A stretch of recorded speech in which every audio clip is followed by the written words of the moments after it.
Shalom, selamat datang pada ibadah umum Gereja Kristen Oikumene di Indonesia, Jemaat Depok 1. Berikut ini adalah penekanan warta jemaat sepekan. Pada ibadah umum Minggu 25 Februari 2024 pukul 6 pagi akan dilayani oleh hambanya Pendeta Giovanni Clara Hutasoid SSI Theo, Gembala Sidang GKO Setia Mekar. Pada ibadah umum Minggu 25 Februari 2024 pukul 9 pagi akan dilayani oleh hambanya Pendeta Indah Sriatun SPAK, Gembala Sidang GKO Bekasi 3.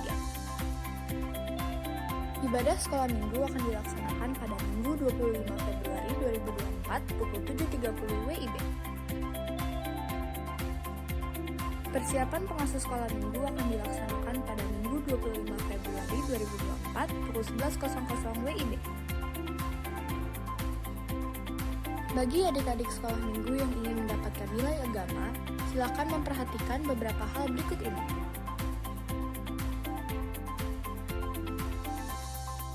Ibadah remaja taruna akan dilaksanakan pada Minggu 25 Februari 2024 pukul 7.30 WIB.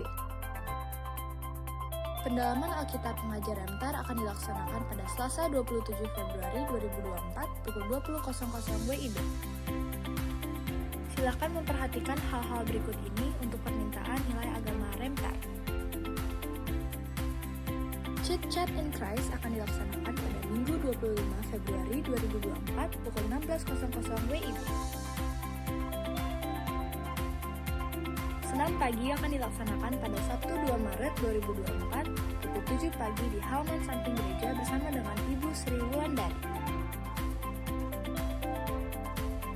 Latihan vokal grup Komisi Pelpri akan dilaksanakan pada Selasa 27 Februari 2024 pukul 19.00 WIB. Pendalaman Alkitab Komisi Pelpri akan dilaksanakan pada Sabtu 2 Maret 2024 pukul 19.00 WIB di gereja. Doa pagi akan dilaksanakan pada Sabtu 2 Maret 2024 pukul 6 pagi. Ibadah rumah tangga akan dilaksanakan pada Rabu 28 Februari 2024 pukul 19.00 WIB di gereja.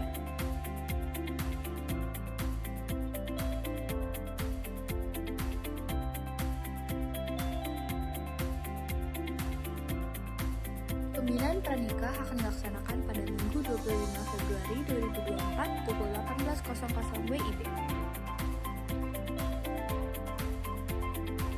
Rekrutmen tenaga koster baru akan terbuka sampai 31 Maret 2024.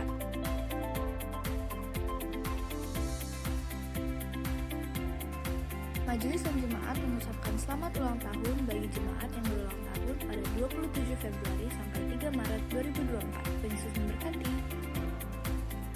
Persembahan dan persepuluhan pada ibadah hari ini dapat diberikan melalui kotak persembahan di gereja atau transfer QR Code GKO Jemaat Depok atau transfer rekening operasional gereja melalui Bank BNI. Dapatkan informasi secara lengkap melalui warta jemaat digital yang dibagikan melalui WhatsApp. Selamat beribadah, Tuhan Yesus memberkati.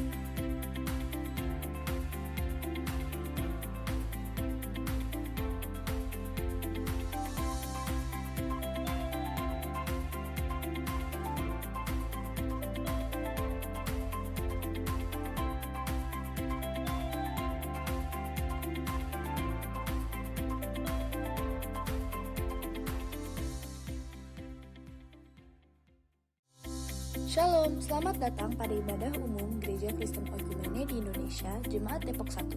Berikut ini adalah penekanan warta jemaat sepekan. Pada ibadah umum Minggu 25 Februari 2024 pukul 6 pagi akan dilayani oleh hambanya Pendeta Giovanni Clara Hutasoid SSI Theo, Gembala Sidang GKO Setia Mekar. Pada ibadah umum Minggu 25 Februari 2024 pukul 9 pagi akan dilayani oleh hambanya Pendeta Indah Sriatun SPAK, Gembala Sidang GKO Bekasi 3. Ibadah sekolah minggu akan dilaksanakan pada Minggu 25 Februari 2024 pukul 7.30 WIB. Persiapan pengasuh sekolah minggu akan dilaksanakan pada Minggu 25 Februari 2024 pukul 11.00 WIB. Bagi adik-adik sekolah minggu yang ingin mendapatkan nilai agama, silakan memperhatikan beberapa hal berikut ini.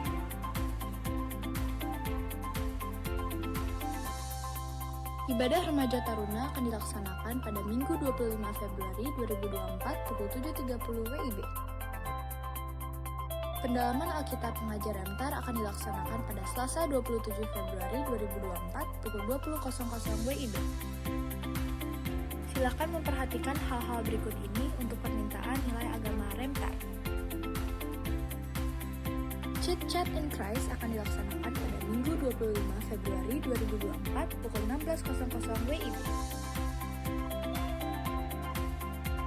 Senam pagi akan dilaksanakan pada Sabtu 2 Maret 2024 pukul 7 pagi di halaman samping gereja bersama dengan Ibu Sri Wulandari.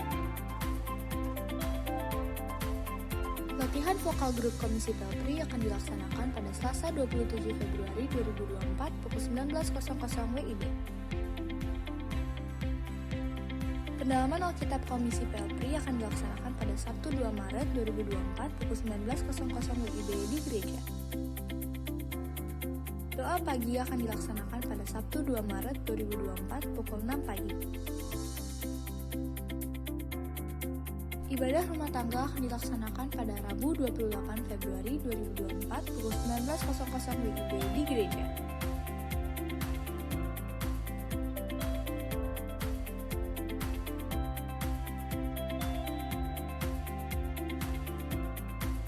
Pembinaan pranikah akan dilaksanakan pada Minggu 25 Februari 2024 pukul 18.00 WIB.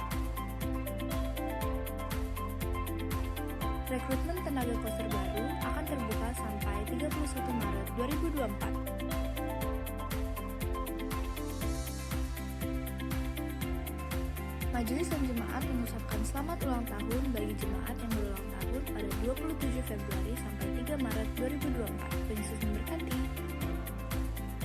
Persembahan dan persepuluhan pada ibadah hari ini dapat diberikan melalui kotak persembahan di gereja atau transfer QR Code GKL Jemaat Depok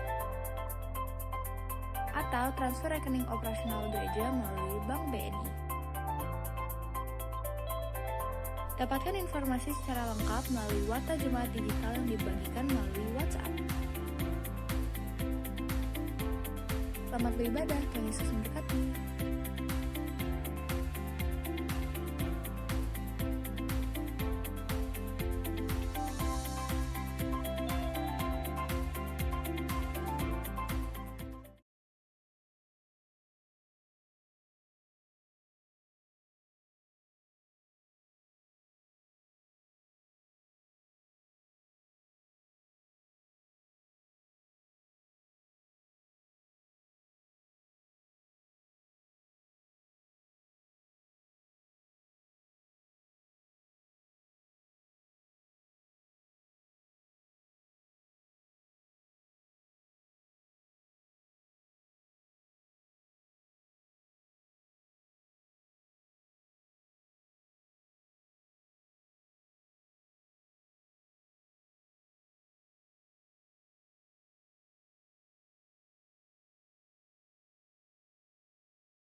bagi jemaat yang berulang tahun pada 27 Februari sampai 3 Maret 2024.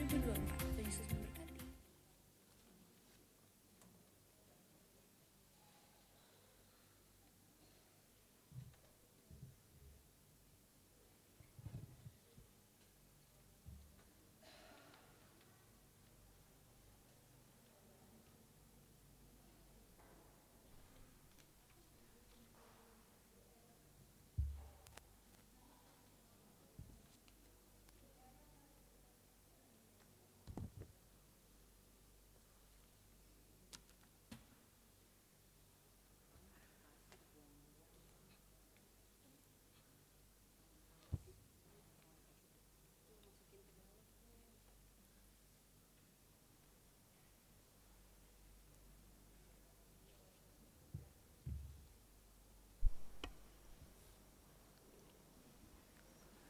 Shalom.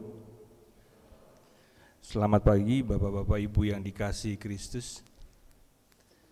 Sebelum kita memulai ibadah kita pada Minggu Sengsara ketiga pada hari ini, kita akan dilayani oleh Ibu Pendeta Clara. Beliau adalah Gembala Sidang dari Setia Mekar GKO.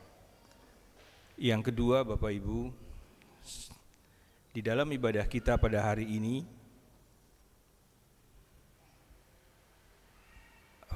ayat-ayat atau firman yang diambil itu dari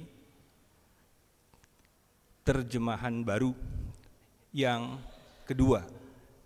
Jadi dari yang kita, kalau ada perbedaan nanti dari Alkitab Bapak Ibu yang sekarang, ada terjemahan baru yang kedua. Jadi kita sudah di ibadah ini sudah mulai pakai yang terjemahan yang kedua. Kita akan mulai ibadah kita.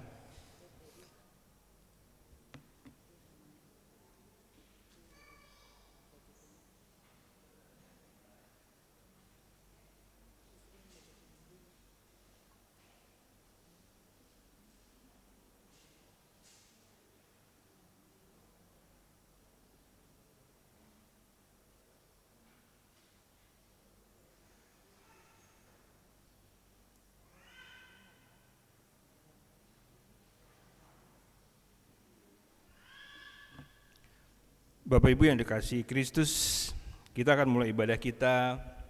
Mari kita bersaat teduh.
Jemaat yang dikasihi Kristus, mari kita bangkit berdiri, kita menyambut firman Tuhan.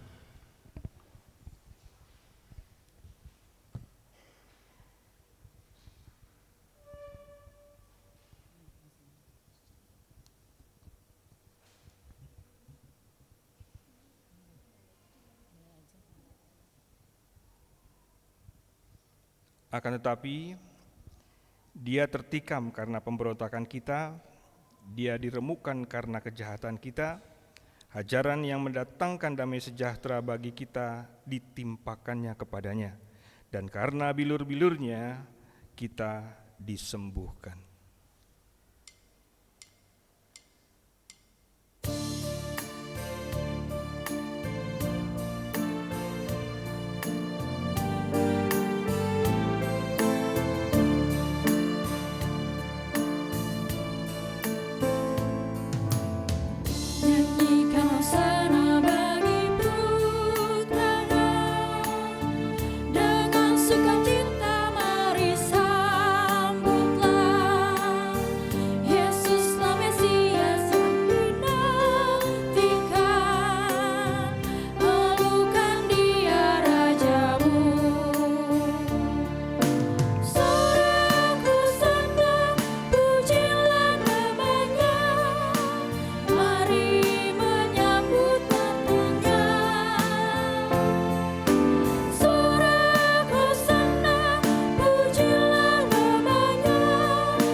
Pertolongan kita ialah dari Tuhan yang menjadikan langit dan bumi, yang memelihara kesetiaannya sampai selama-lamanya, dan yang tidak pernah meninggalkan perbuatan tangannya.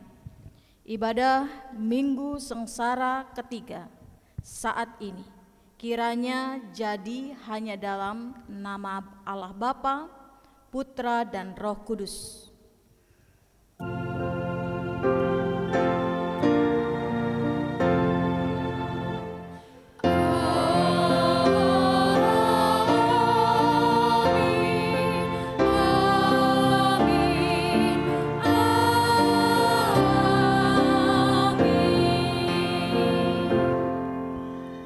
Salam bagi saudara yang diampuni Allah, Tuhan besertamu. Dan besertamu juga. Jemaat silakan duduk. Bapak Ibu yang dikasihi Kristus, tema pemberitaan firman Tuhan pada hari ini adalah dikaruniakan untuk percaya dan menderita. Yesus tidak memanggil kita hanya untuk percaya, tetapi juga menggunakan kata percaya itu dalam situasi yang penuh penderitaan. Sebab ia sendiri berkata di dalam kitab Yohanes 16 ayat yang ke-33, demikian bunyinya, "Semua itu kukatakan kepadamu, supaya kamu beroleh damai sejahtera dalam aku. Dalam dunia kamu menderita penganiayaan, tetapi kuatkanlah hatimu, aku telah mengalahkan dunia."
Sabda Tuhan dalam Mazmur 51 ayat yang ketiga dan keempat berkata demikian, "Kasihanilah aku, ya Allah, menurut kasih setiamu, hapuskanlah pelanggaranku menurut rahmat-Mu yang besar.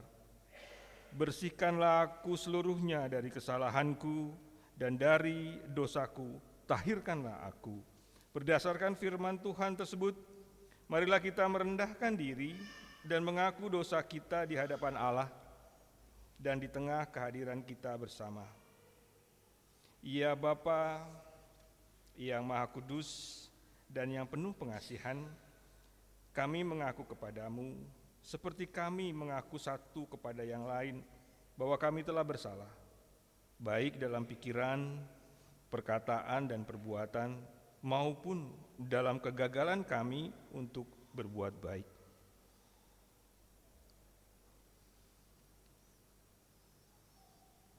Atas segala dosa kami sebagai orang percaya, kelemahan iman dan ketidaksetiaan, pelanggaran dan kelalaian, kami mengaku kepadamu.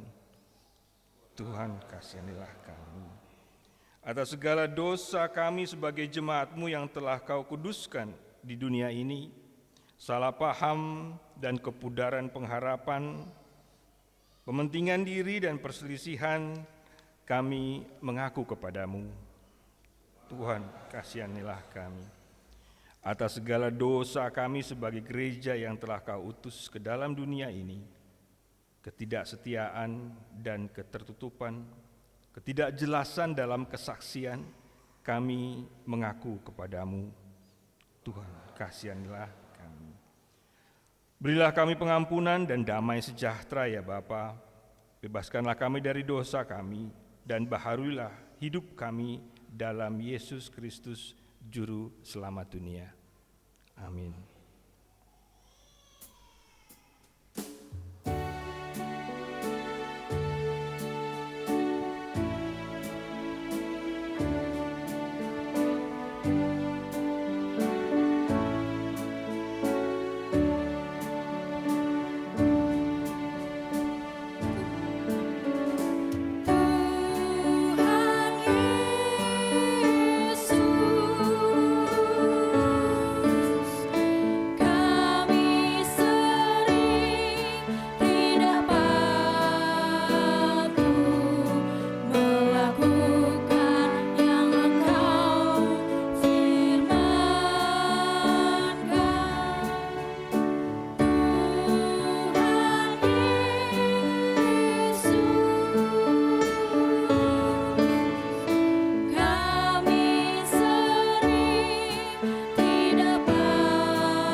Saudara kekasih, saya undang untuk kita berdiri. Bagi mereka yang telah mengaku dosanya di hadapan Allah, dengarlah berita anugerah pengampunan dari Allah. Sebab jika darah kambing jantan dan darah lembu jantan dan percikan abu lembu muda dan menguduskan mereka yang najis, sehingga mereka disucikan secara lahiriah, terlebih lagi darah Kristus yang melalui roh yang kekal telah mempersembahkan dirinya sendiri kepada Allah sebagai persembahan yang tidak bercacat, akan menyucikan hati nurani kita dari perbuatan-perbuatan yang sia-sia, supaya kita dapat beribadah kepada Allah yang hidup. Berdasarkan firman Tuhan ini, maka kami memberitakan bahwa pengampunan dosa sudah berlaku dalam nama Bapa, Putra, dan Roh Kudus. Syukur kepada Allah. Selanjutnya, setelah kita semua diampuni, ingatlah perkataan firman Tuhan agar tidak kembali ke kehidupan yang lama. Segala kepahitan, kegeraman, kemarahan, kegaduhan, dan fitnah hendaklah dibuang di antara kamu. Demikian pula segala kejahatan, tetapi hendaklah kamu ramah seorang terhadap yang lain, penuh kasih mesra dan saling mengampuni, sebagaimana Allah di dalam Kristus telah mengampuni kamu. Karena itu, takutlah akan Allah dan berpeganglah terus pada perkataannya. Roh Kudus kiranya menolong kita mewujudkan kemuliaan Allah dalam seluruh hidup dan kesaksian kita di dunia.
Jemaat dipersilakan duduk.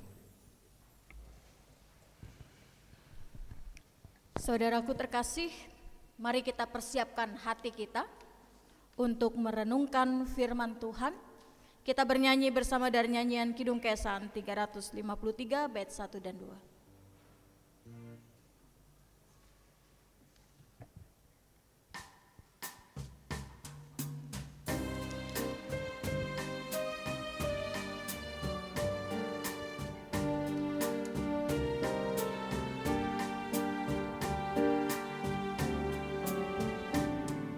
Sabda Tuhan Allah bagai dirus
Mari kita bersatu di dalam doa.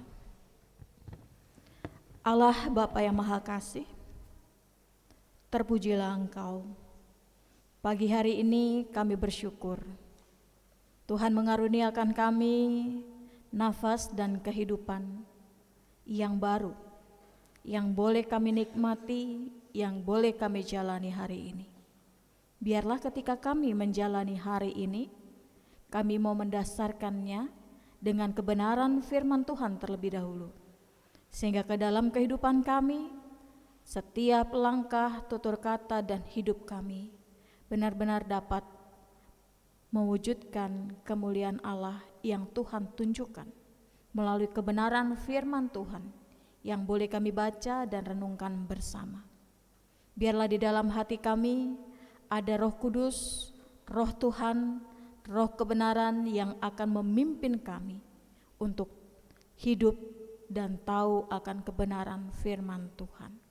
Inilah doa kami Tuhan, yang kami panjatkan hanya di dalam nama anak-Mu, Tuhan Yesus Kristus, Tuhan dan Juru Selamat kami yang hidup. Tuhan menyertai saudara. Rohnya menyertai engkau. Amin.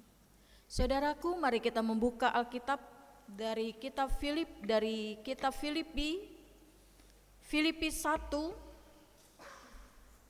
ayat 27 sampai dengan ayat 30. Filipi 1 ayat 27 sampai dengan ayat yang ke-30. Untuk membaca firman Tuhan, saya undang jemaat berdiri. Kita akan membacanya berbalasan. Saat ini saya membaca Alkitab terjemahan baru edisi yang kedua. Nasihat supaya tetap berjuang. Hanya hendaklah hidupmu berpadanan dengan Injil Kristus, supaya apabila aku datang, aku melihat, dan apabila aku tidak datang, aku mendengar bahwa kamu teguh berdiri dalam satu roh, sehati sejiwa, berjuang untuk iman yang timbul dari Injil.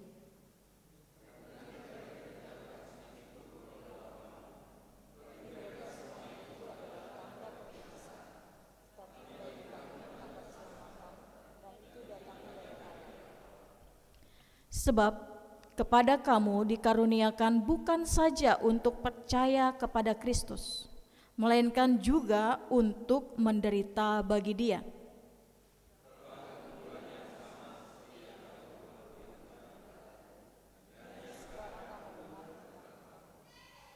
Demikianlah firman Tuhan. Terpujilah Tuhan Yesus Kristus. Firman Allah berkata, yang lebih berbahagia ialah mereka yang mendengarkan firman Allah dan yang memeliharanya. Hosiana.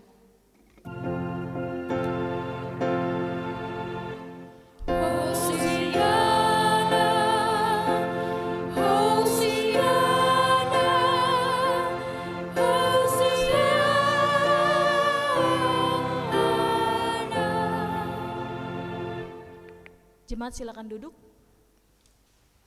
Shalom saudaraku. Bapak Ibu saudara kekasih, kalau ditanya, seringkali kita berharap, kita pingin untuk anak-anak kita menjadi anak yang pintar, anak yang cerdas. Tetapi Bapak Ibu saudara kekasih, kita tidak hanya berharap untuk mereka menjadi anak yang pintar, menjadi anak yang cerdas.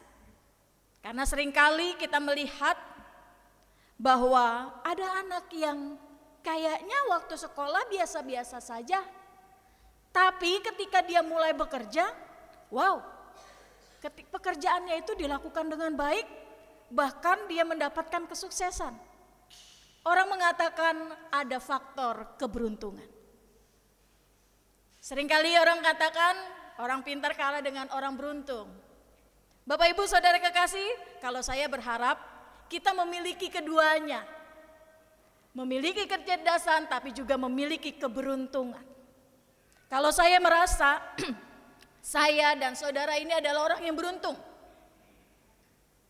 Karena keberuntungan kita ini kita dapat karena kita memiliki satu kata kunci yang dapat membawa kehidupan kita mendapatkan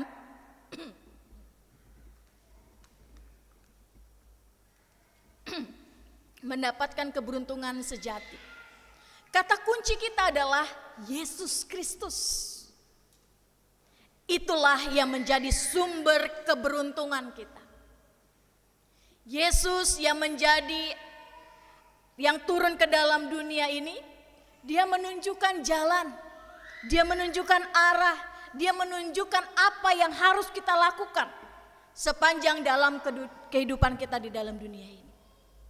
Jadi kita gak bingung lagi, kita hidup di dalam dunia ini mau apa, mau bagaimana. Bahkan keberuntungan kita juga, kita mendapatkan kasih karunia Allah. Bapak Ibu Saudara kekasih, kasih karunia Allah itu benar-benar bisa untuk membuat kita hidup yang berbahagia. Kita dikaruniakan untuk bisa percaya kepada Tuhan Yesus Kristus. Karena di dalam diri kita itu ada Roh Kudus, Rohnya Allah. Kasih karunia juga menolong kita untuk dapat melakukan apa yang Tuhan mau untuk kita lakukan di dalam kehidupan kita.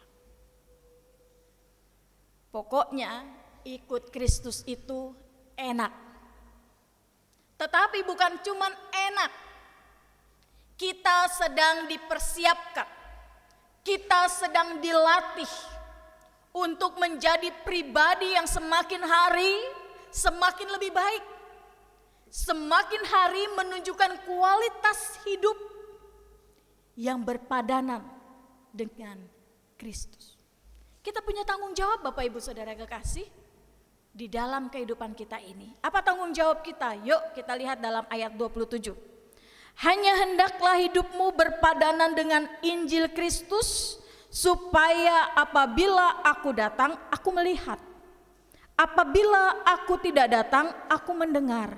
Bahwa kamu teguh berdiri dalam satu roh, dan sehati sejiwa berjuang untuk iman yang timbul dari Injil.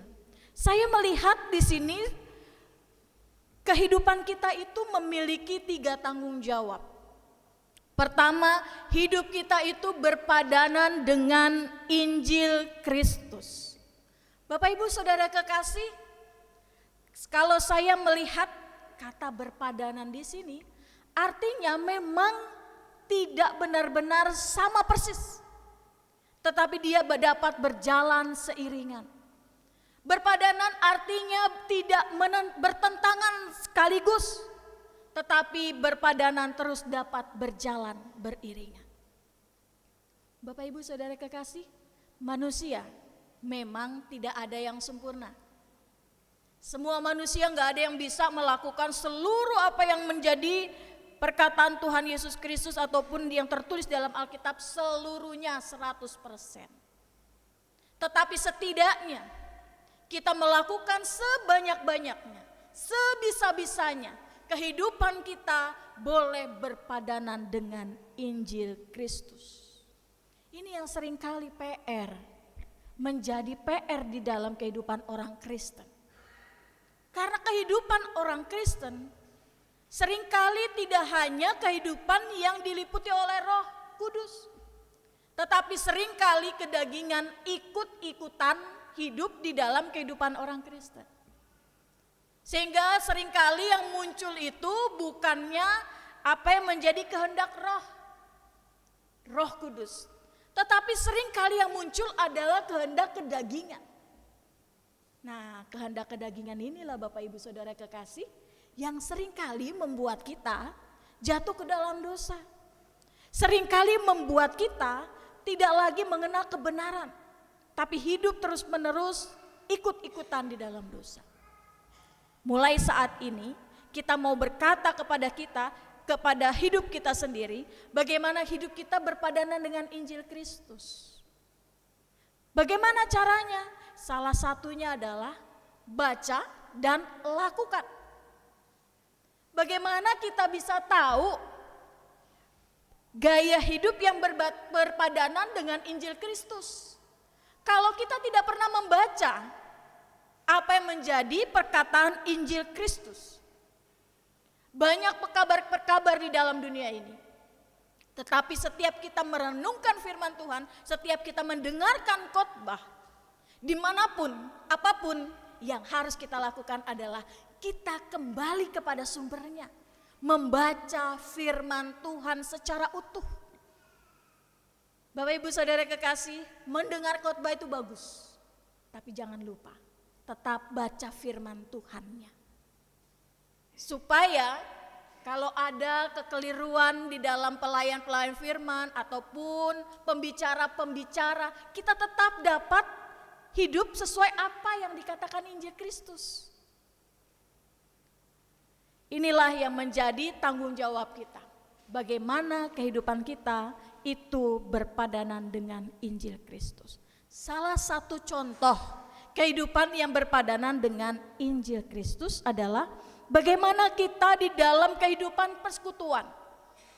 Orang Kristen itu identik tidak hidup sendiri-sendiri, tidak hidup terpecah-pecah. Bahkan kita diminta untuk ingat dan kuduskanlah hari Sabat, agar kita dapat pada hari Sabat itu ataupun hari yang dikhususkan itu, kita dapat berkumpul bersama, kita dapat beribadah bersama untuk dapat memuliakan Allah. Kita ketika dalam ibadah itu, Bapak Ibu Saudara kekasih, bukan hanya kita yang kumpul di sini, tetapi diri kita ini kan terdiri dari tubuh, jiwa, dan roh. Roh kita boleh bersama-sama bersatu. Bersatu untuk memuliakan Allah. Saya melihat ini seperti satu kesatuan, satu visi, satu misi. Walaupun kita masing-masing ini terdiri dari banyak orang, banyak kepala, banyak pemikiran, tetapi di sini kita disatukan oleh satu roh, yaitu roh Allah yang kudus. Demikian juga ketika kita punya satu roh, maka di situ kita juga akan diberikan kemampuan, yaitu memiliki sehati, sejiwa. Artinya di sini ketika kita sudah mempunyai satu roh, ketika kita mau melakukan sesuatu, kita mempunyai arah tujuan yang sama. Kita memiliki tujuan kita adalah mungkin saja caranya berbeda, tetapi tujuan kita satu, memuliakan Allah. Visi misi kita satu, benar-benar untuk membuat nama Allah semakin hari semakin disebarkan di mana-mana. Yang paling kasihan Bapak Ibu, yang paling sedih ketika saya membaca sebuah buku, katanya ketika orang Kristen bertengkar. Ini yang jadi PR. Ini yang seringkali menjadi sandungan. Ketika orang Kristen bertengkar.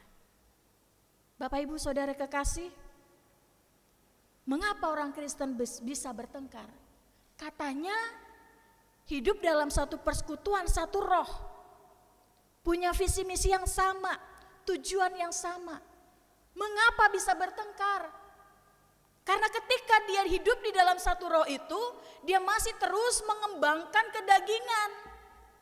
Sehingga egonya lah yang menjadi nyata. Egonya lah yang menjadi keluar. Tujuannya sama. Tetapi ketika caranya itu dilakukan, tidak saling terima satu sama lain, tidak saling menghormati satu sama lain, ya itu yang terjadi, ego mulai keluar. Akhirnya terjadi pertengkaran-pertengkaran. Ketika sudah mulai ada pertengkaran-pertengkaran terjadi di dalam kehidupan gereja, efeknya apa? Situasi aura di dalam gereja ini, situasinya itu gak enak satu dengan yang lain. Ketika kita merasakan situasi gereja sudah mulai gak enak, ada yang mulai gak nyaman. Mulai deh, ada yang mulai, aduh rasanya gak ada sejahtera. Mulai akhirnya masing-masing mengundurkan diri, maksudnya mulai masing-masing asik dengan kegiatannya masing-masing. Ini dampak efek daripada kita tidak memiliki satu roh, tetapi lebih menekankan kepada ego sendiri. Bapak Ibu Saudara kekasih, saya berharap orang Kristen terutama Jemaat GKO Depok 1 ini mempunyai satu visi misi yang sama, satu roh, satu jiwa untuk melakukan kebenaran firman Tuhan agar hidupnya berpadanan dengan Injil Kristus. Seringkali perpecahan-perpecahan terjadi di dalam tubuh gereja. Padahal Bapak Ibu Saudara kekasih, kan dikatakan tubuh gereja ya. Artinya ketika di dalam tubuh itu ada anggota tubuh yang terpecah, ketika dalam tubuh itu ada anggota tubuh yang tercabut, katakanlah tubuh kita ini, lalu tangan kita tercabut dari badan kita. Sebenarnya bukan hanya si tangan yang merasakan sakit, tapi seluruh tubuh kita juga merasakan sakit. Karena itu Bapak Ibu Saudara kekasih, mengapa kita hidup terus di dalam kesakitan demi kesakitan? Mari kita berjuang bersama untuk berdiri teguh, kita hidup dalam Injil Kristus supaya kita sehati, satu roh, sejiwa untuk memuliakan Tuhan. Yang kedua Bapak Ibu Saudara kekasih, ketika kita sedang mempunyai visi misi yang sama nih, ketika kita sedang mau menyatukan hati pikiran kita, seringkali ada pengganggu yang mengintimidasi, yang membuat kita merasa goyah, yang membuat kita merasa bingung untuk menetapkan kesetiaan kita kepada Tuhan. Karena kita tahu dalam kehidupan kita ini Tuhan Yesus kan Tuhan itu selalu memberikan yang terbaik di dalam kehidupan kita. Tetapi ada satu menjadi musuh kita, iblis. Iblis seringkali itu menjadi musuh kita yang sesungguhnya, sehingga membuat kita yang tadinya benar-benar mau sehati sepikiran, tapi kemudian terombang-ambing karena godaan rayuan iblis. Bapak Ibu Saudara kekasih, mulai pada saat ini kita jangan mau mendengarkan bisikan-bisikan yang gak benar. Bisikan-bisikan yang membawa kita justru menekankan kepada ego sendiri, menekankan kepada suatu yang membawa kita ke dalam kebinasaan. Tetapi mari kita mengenali mana yang benar-benar dari Allah, mana yang tidak dari Allah. Bapak Ibu Saudara kekasih, seringkali barang yang benar-benar kualitasnya bagus, itu selalu punya pesaing, bukan? Mirip, cara bungkusnya sama, gaya-gayanya sama, bentuk mungkin kalau itu isinya juga mirip, tetapi apakah kualitasnya itu sama? Kalau barang asli biasanya menunjukkan kualitas yang baik, tetapi kalau barang yang palsu seringkali kualitasnya di bawah daripada barang yang asli. Di situ kita perlu jeli, kita perlu perhatikan dengan baik, dengan seksama. Nah Bapak Ibu Saudara kekasih, supaya kita dapat membedakan mana ini yang merupakan kehendak Allah, mana ini adalah arahan daripada si jahat atau si iblis, maka kita harus hidupi firman Tuhan. Tadi dikatakan membaca firman Tuhan, betul. Membaca firman Tuhan aja gak cukup Bapak Ibu, tetapi membaca firman Tuhan harus kita lakukan sehingga menjadi gaya hidup di dalam kehidupan kita sehari-hari. Gaya hidup yang kita hidupi demikian karena kita sudah terbiasa, maka kita akan bisa membedakannya. Bapak Ibu Saudara kekasih, ada dua suara. Suara anak kita memanggil kita dengan orang memanggil kita, bisa gak kita bedakan? Saya rasa bisa. Karena apa? Untuk anak biasanya kita sering kali mendengar "Mapa, ini mana, itu mana", ngobrol sedemikian rupa. Kita sangat mengenali. Enggak lihat mukanya pun kita akan tahu itu suara anak kita apa bukan. Tapi kalau suara orang lain kita belum tentu sering mendengar. Karena itu Bapak Ibu Saudara kekasih, kita bisa membedakan. Kalau suara anak kita bisa kita bedakan dengan suara orang luar, tentunya juga dengan firman Tuhan. Ketika kita sudah benar-benar menghidupi firman Tuhan yang adalah suara Allah, tentu kita akan bisa membedakan mana yang benar-benar dari Allah, mana yang bukan. Mari kita dapat menunjukkan ataupun kita dapat mengenali musuh-musuh di dalam kehidupan kita yang seringkali membuat kita hidup ataupun jatuh ke dalam pencobaan. Tetapi mari kita klaim mengenali siapa kita, diri kita ini. Bapak Ibu Saudara kekasih, ketika Yesus Kristus sudah berkorban di dalam kayu salib, Dia menjadikan kita menjadi anak Allah. Anak Allah milik pusaka Allah. Jadi di sini Bapak Ibu Saudara kekasih, ketika kita sedang merasakan sesuatu tantangan, suatu yang tadi intimidasi daripada musuh-musuh, mari kita klaim di dalam diri kita. Aku ini adalah milik Allah. Aku ini adalah anak Allah. Kalau kita dikatakan aku ini adalah anak Allah, seorang anak mempunyai tugas. Itu bukan hanya untuk hidup dalam kehidupannya, tapi seorang anak ketika hidup di dalam kehidupannya, dia juga punya tugas menjaga nama baik orang tuanya. Artinya ketika kita dikatakan kita adalah anak Allah, maka di dalam kehidupan kita harus mempunyai sepemikiran, sehati, sepikiran bahwa hidup kita ini untuk menyatakan kemuliaan Allah. Hidup kita ini untuk menjaga nama baik Allah. Sehingga hidup kita gak sembarangan, tapi hidup kita ini selalu menjaga ada rambu-rambunya, tidak keluar dari batasan-batasannya. Kalau kita dikatakan kita ini milik Allah, milik pusaka Allah, Bapak Ibu Saudara kekasih, kalau kita punya sesuatu barang, tentu kita akan jaga. Apalagi kalau barang itu adalah kesayangan, maka kita akan benar-benar menempatkan, memperhatikan agar barang itu berada dalam suatu situasi yang baik. Ini juga mau mengatakan kepada kita ketika kita dikatakan milik pusaka Allah.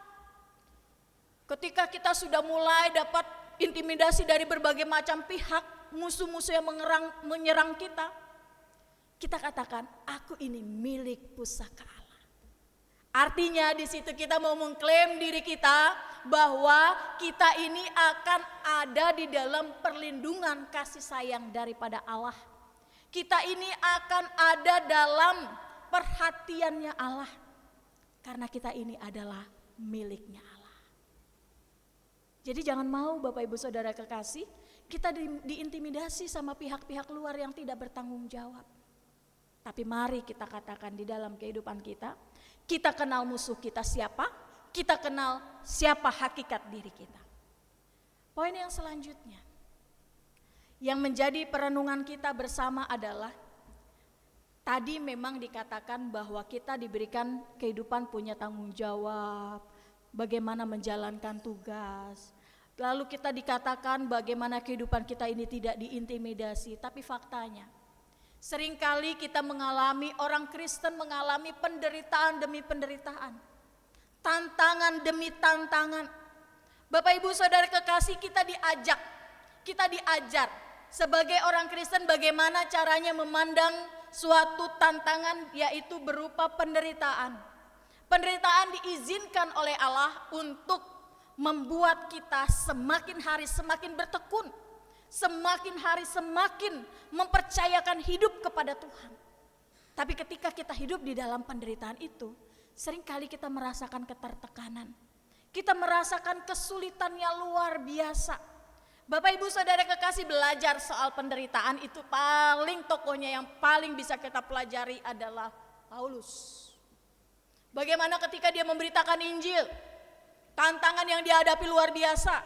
Fisiknya disiksa, masuk penjara, bahkan dia juga sampai di situ difitnah, dicaci maki dan sebagainya. Tetapi dia tidak pernah gentar menghadapi penderitaan karena memberitakan Injil Kristus. Buktinya apa? Ketika si Paulus sedang mendapatkan tantangan dalam penjara sekalipun, Bapak Ibu tahu apa yang dikerjakan? Dia membuat surat-surat kepada jemaat-jemaat yang perlu digembalakan. Surat-surat penggembalaan. Salah satunya adalah surat yang kita baca. Di dalam Alkitab yang kita punya ada 4 surat yang dikerjakan, yang ditulis oleh Paulus ketika dia dalam penjara. Artinya penderitaan tidak mengekang dia sehingga dia harus meratapi kenapa aku sudah memberitakan Injil, kenapa aku sudah memberitakan tentang Tuhan Yesus, kenapa aku harus tetap mendapatkan penderitaan ini. Enggak. Paulus tetap merasakan penderitaan yang dialami tidak lebih besar daripada penderitaan yang Kristus telah alami. Sehingga dia tidak bersungut di dalam penderitaan. Sehingga dia tidak mengeluh di dalam penderitaan. Bahkan di dalam penderitaan itu menjadi pengalaman kehidupannya untuk dibagikan kepada orang-orang yang dilayani, orang-orang yang digembalakan. Artinya penderitaannya dapat menjadi kesaksian yang hidup bagi orang banyak. Bapak Ibu Saudara kekasih, inilah seharusnya pola pikir orang Kristen. Penderitaan bukanlah sesuatu yang untuk diratapi senantiasa. Penderitaan bukanlah sarana untuk menyalahkan pihak lain, baik itu Allah ataupun menyalahkan orang-orang yang ada di sekitar. Tetapi baiklah kita melihat bahwa penderitaan yang kita alami, kita selidiki dulu. Penderitaan itu sumbernya dari mana? Kalau penderitaan itu sumbernya dari kita, karena kesalahan kita, ayo kita perbaiki. Tapi kalau penderitaan yang kita alami tidak bukan karena kesalahan kita, tapi karena memang kemuliaan Allah harus ditunjukkan melalui penderitaan yang kita alami, mari kita terus semangat, terus berjuang. Kita yakinkan hati kita sendiri, kita yakinkan diri kita sendiri bahwa penderitaan yang kita alami dapat menjadi kesaksian yang hidup bagi nama Tuhan. Bapak Ibu Saudara kekasih, tokoh-tokoh di dalam Alkitab yang kita baca sering mengalami penderitaan yang luar biasa. Yesus, Stefanus, Paulus, dan yang lain-lain. Tetapi ketika mereka sedang menderita karena Kristus, tubuh mereka memang mengalami kesakitan. Tapi setelah mereka melaluinya, semakin banyak orang mengenal Kristus. Semakin banyak Injil disebarkan di mana-mana. Injil bisa sampai, Bapak Ibu Saudara kekasih, Injil bisa sampai di kita pun. Salah satu faktornya adalah karena kesediaan tokoh-tokoh di dalam Alkitab ini memberitakan Injil Kristus. Sehingga berpinjangkan di mana-mana dan Injil itu meluas sampai ke ujung bumi dan sampailah kepada kita. Biarlah Bapak Ibu Saudara kekasih seperti ketika kita mengalami penderitaan karena nama Kristus, biarlah hidup kita dimuliakan. Karena kita menang melalui penderitaan itu sendiri. Di dalam tantangan, musibah, masalah dan sebagainya, kita tetap merasakan damai sejahtera Tuhan. Kita tetap dapat bersyukur kepada Tuhan. Kita tetap dapat memuliakan nama Tuhan. Itu dapat menjadi kesaksian yang hidup bagi orang-orang yang ada di sekitar kita. Apa yang kita pelajari di sini Bapak Ibu Saudara kekasih, kesimpulannya adalah dalam kitab ini, ayat yang kita baca, Paulus dengan jelas mau mengajarkan kepada kita agar kita percaya kepada Tuhan dan menderita adalah bagian dari kehidupan orang Kristen yang setia. Itu tidak dapat dihindari. Dia juga mau menyatakan bahwa kesalehan dan penderitaan seringkali berjalan bersamaan. Ketika kita berkomitmen hidup sesuai Injil, maka kita akan diperhadapkan dengan perlawanan dan penganiayaan dari dunia. Supaya orang Kristen bisa mengalami kemenangan dalam menghadapi penderitaan, maka ada beberapa hal yang harus dilakukan.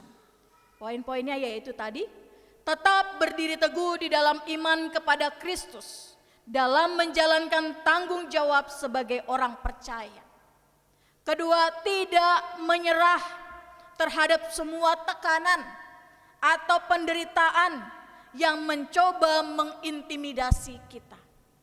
Ketiga, melihat penderitaan karena iman dari sudut pandang Allah, yaitu memahami penderitaan sebagai kasih karunia dari Allah. Biarlah firman Tuhan ini menguatkan kita, meneguhkan kita yang mungkin saat ini sedang mempertanyakan, mengapa aku mengalami hal ini? Mengapa aku harus menderita seperti ini? Biarlah nama Tuhan dipermuliakan di dalam seluruh kehidupan kita. Amin.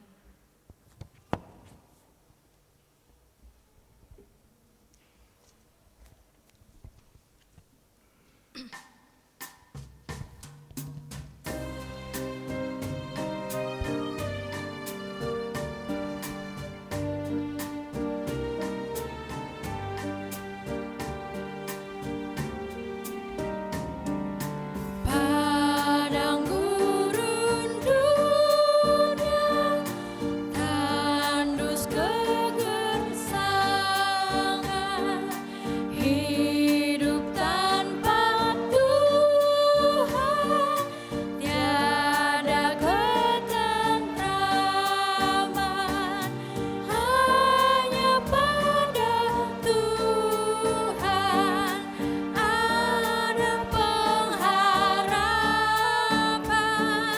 Sabdanya bagiku jadilah pegangan.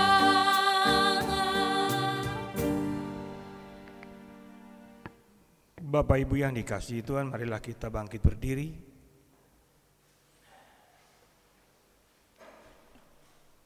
Bersama-sama dengan gereja di segala tempat dan abad, marilah kita mengucapkan pengakuan iman kita dengan berkata demikian. Aku percaya pada Allah, Bapa yang Maha Kuasa, dari langit dan tempat, dan juga pada Yesus Kristus, anaknya yang tunggal Tuhan kita, yang dikandung daripada Roh Kudus, lahir dari anak darah Maria, yang menderita di bawah pemerintahan Pontius Pilatus, disalibkan, mati dan dikuburkan, turun dalam kerajaan maut. Pada hari yang ketiga, naik ke surga, duduk di sebelah kanan Allah, Bapa yang Maha Kuasa, dan akan datang dari sana untuk menghakimi orang yang hidup dan yang mati. Aku percaya kepada Roh Kudus, gereja yang kudus dan persekutuan orang kudus.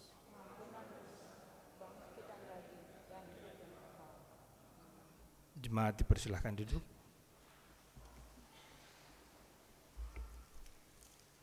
Saudaraku terkasih, mari kita bersatu di dalam doa.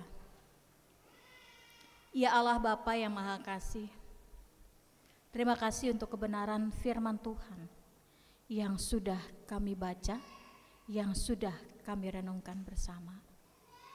Ketika kami membaca firman Tuhan ini, kami merasa hidup kami ini beruntung. Hidup kami ini tidak seorang diri, tetapi kami memiliki Tuhan Yesus yang selalu menolong kami, mengarahkan kami, membimbing kami untuk hidup dalam kebenaran. Kami memiliki Roh Kudus, Roh Tuhan yang membuat kami insaf akan dosa kami, kesalahan kami, dan terus mengajak kami untuk hidup dalam kebenaran Allah. Biarlah kami selalu memiliki keberuntungan yang tersebut sepanjang umur kami. Kami berdoa saat ini ya Tuhan, untuk keluarga kami. Biarlah keluarga kami menjadi keluarga yang menyaksikan akan cinta Allah. Di dalam keluarga kami, Allah turut bekerja untuk mendatangkan kebaikan. Kami berdoa Tuhan juga untuk keluarga Bapak Dedi Nomleni, untuk keluarga Bapak Marsen Liu, untuk keluarga Ibu Yosina Nomleni, untuk keluarga Bapak Yuda Aditya Febrian, untuk keluarga Bapak Tri Ardianto. Kami berdoa untuk keluarga Bapak Yodri Regi Adrians. Kami berdoa untuk keluarga Saudara Gustaf Anamama. Kami berdoa untuk keluarga Bapak Roy Pandapotan. Kami berdoa untuk keluarga Bapak Nelson Holong Parapat. Kami berdoa untuk Bapak Arnold Yabes Tameon. Biarlah kiranya keluarga-keluarga ini menjadi keluarga yang memuliakan Allah di dalam sepanjang hidup mereka. Di dalam keluarga ini Allah membimbing, Allah memberkati, Allah menolong dan memberikan, mencurahkan berkat-berkat di dalam keluarga.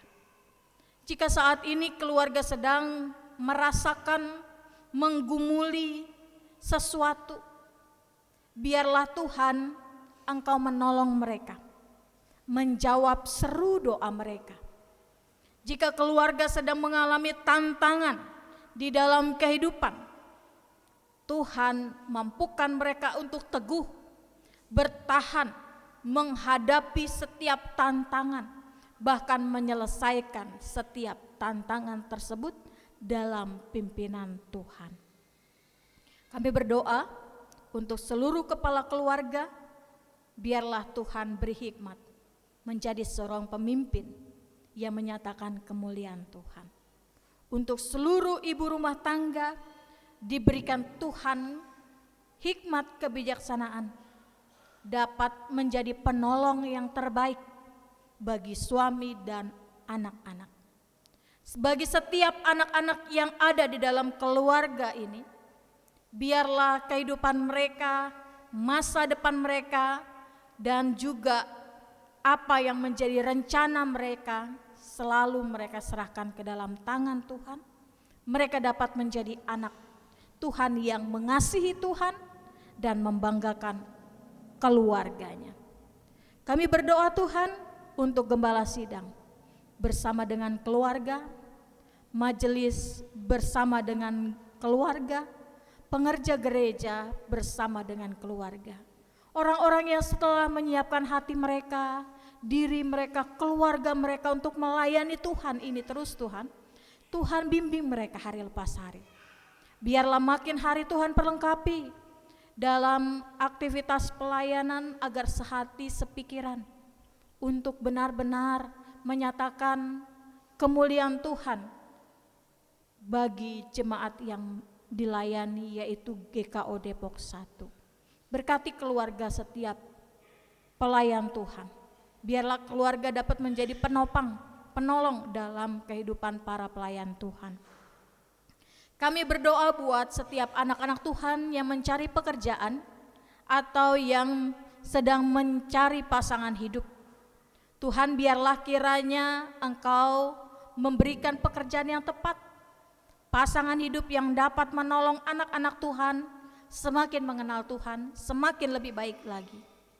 Biarlah Engkau yang memberikan tepat pada waktunya. Kami berdoa untuk keluarga yang mendambakan keturunan, untuk ibu yang sedang mengandung. Tuhan tahu isi hati anak-anak-Mu, Tuhan jawab seru doa mereka. Bagi mereka yang mendambakan keturunan, biarlah mereka terus berharap, berserah hanya kepada Tuhan. Bagi ibu yang mengandung, kandungannya Tuhan jamah, agar kandungannya boleh sehat sampai tiba saatnya persalinan kelak. Kami berdoa untuk bangsa, negara, dan kota Depok. Biarlah bangsa dan negara dan kota Depok ini dipenuhi oleh kemuliaan Allah. Bangsa, negara, dan kota Depok ini boleh damai, aman, karena Allah yang akan memimpin bangsa dan negara kami ini. Biarlah juga anak-anak ataupun orang-orang Kristen yang hidup di negara, bangsa dan negara, bahkan kota Depok, biarlah dapat memuliakan Tuhan dengan setiap talenta yang Tuhan berikan kepada mereka.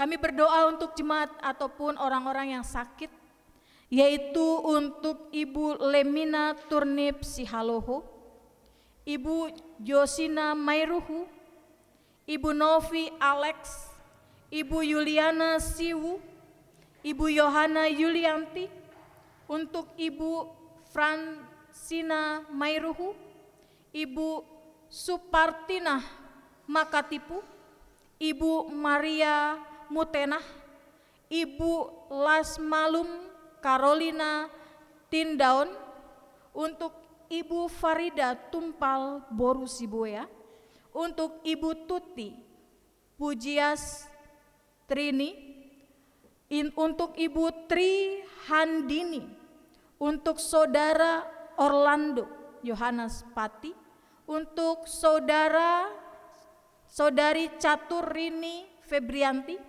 untuk Bapak Peter Limbong, untuk Bapak Sugito, Bapak Weni Harinusi, Bapak Edi Kristanto, Bapak Hari Laisina, Bapak Ronald Sahat Palindungan Luban Tobing.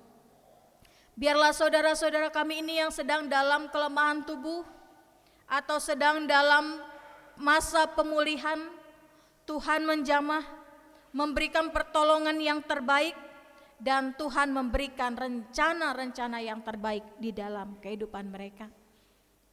Kami berdoa untuk suku yang terabaikan, yaitu Jawa Pesisir Lor. Secara geografis ada 2 kelompok orang Jawa Pesisir Lor di pantai utara Jawa Tengah bagian timur. Kelompok pertama tinggal di sebelah barat kota Semarang, pusatnya di Pekalongan. Kelompok kedua tinggal di sebelah timur Semarang, pusatnya di Demak, Kudus.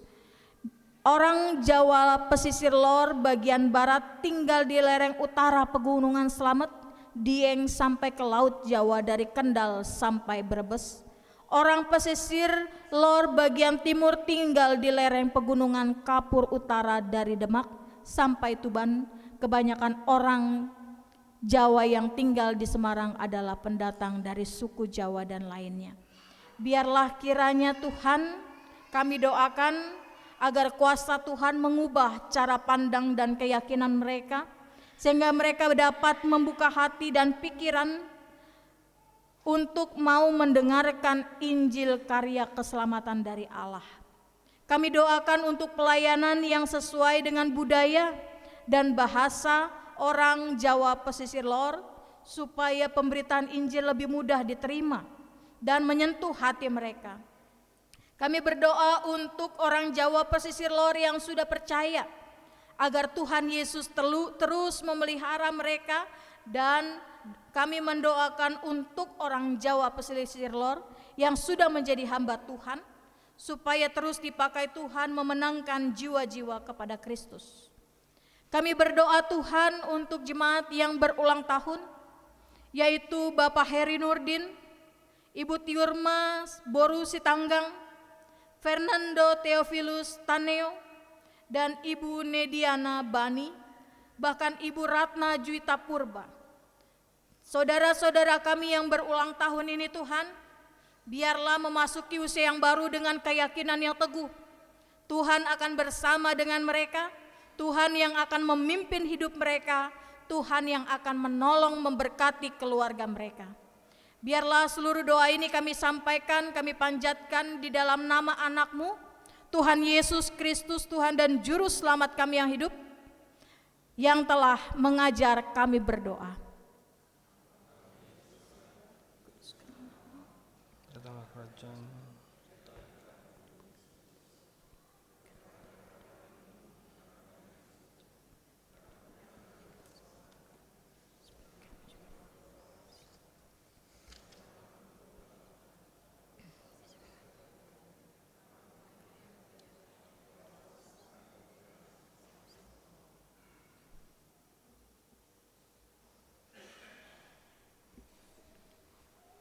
Bapak Ibu yang dikasihi Kristus, tibalah saatnya kita mempersiapkan persembahan kita, dan sebagai tanda rasa syukur dan mengingat perkataan firman Tuhan demikian, tetapi aku dengan ucapan syukur akan mempersembahkan kurban kepadamu, apa yang kunasarkan akan kubayar.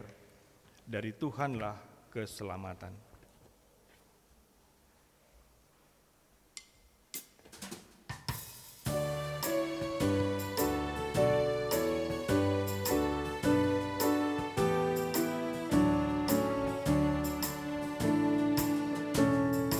Mari puji Raja Surga, persembahan bawalah, ditebusnya jiwa raga, maka puji namanya. Puji Dia, puji Raja semesta.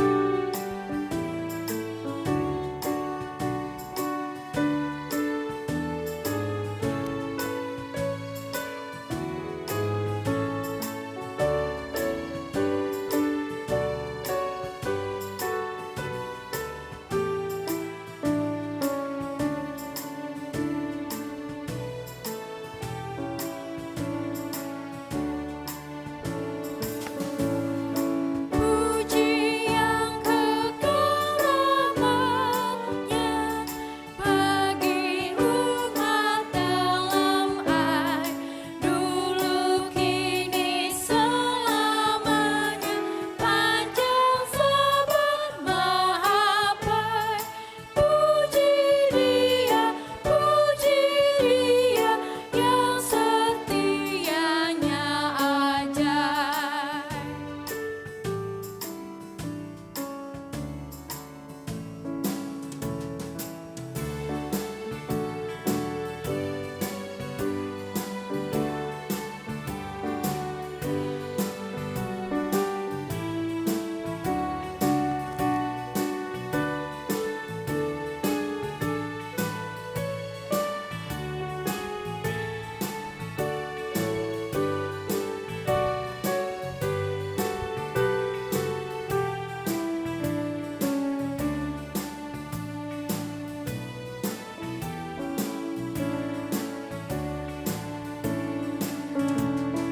Sujudlah hai bala surga, abdi Allah terdekat, turut bintang bulan surya, tiap waktu dan tempat. Puji Dia, sumber kasih dan berkat. Jemaat diundang berdiri. Mari kita bawa persembahan kita di dalam doa. Ya Allah yang Maha Kasih, kami bersyukur kepadamu karena Engkau telah memelihara kehidupan kami. Kami bersyukur karena Engkau telah melepaskan kami dari dosa dan berkorban demi menyelamatkan kami. Persembahan yang kami berikan ini tidaklah sebanding dengan pengorbananmu di kayu salib. Akan tetapi semua pemberian yang berasal daripadamu ini kami kembalikan sebagai rasa syukur dan kesetiaan kami untuk mendukung karya pemberitaan Injil. Kuduskanlah persembahan ini, serta berkatilah kami ya Allah, di dalam Kristus kami berdoa. Amin.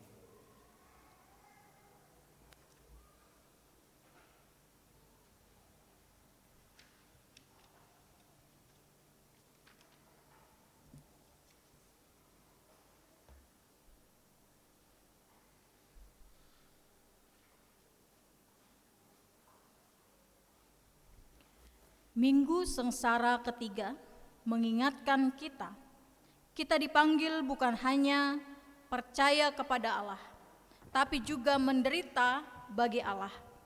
Mari kita menyanyikan Kidung Kesaan 492.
Saudaraku, arahkanlah hatimu, Kami mengarahkan hati kami kepada Kristus. terimalah berkat Tuhan.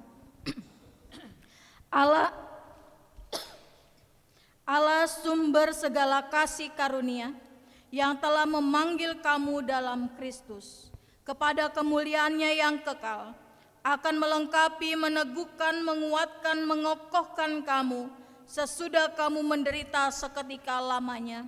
Ialah yang empunya kuasa sampai selama-lamanya.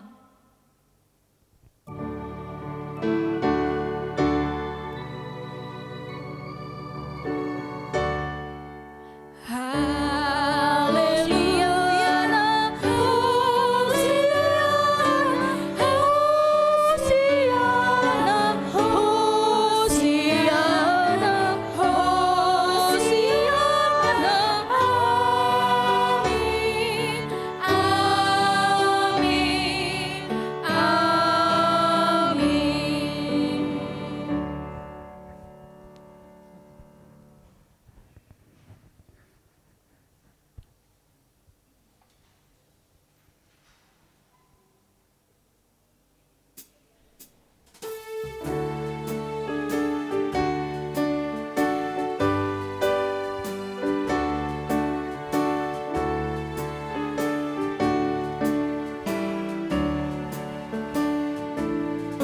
Meskipun ku pandang dan kakiku terluka, tetap harapanku padanya.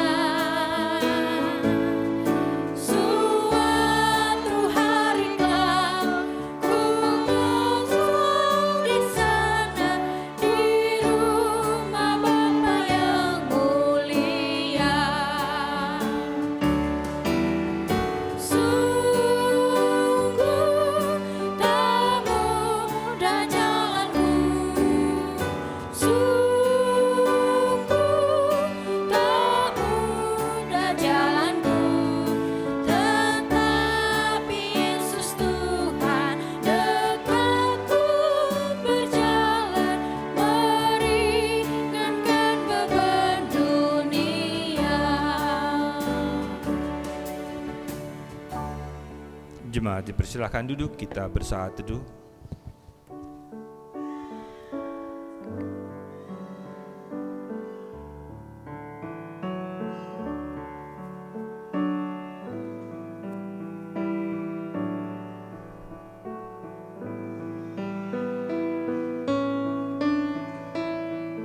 Jemaat kekasih Tuhan, selamat memasuki minggu sengsara ketiga.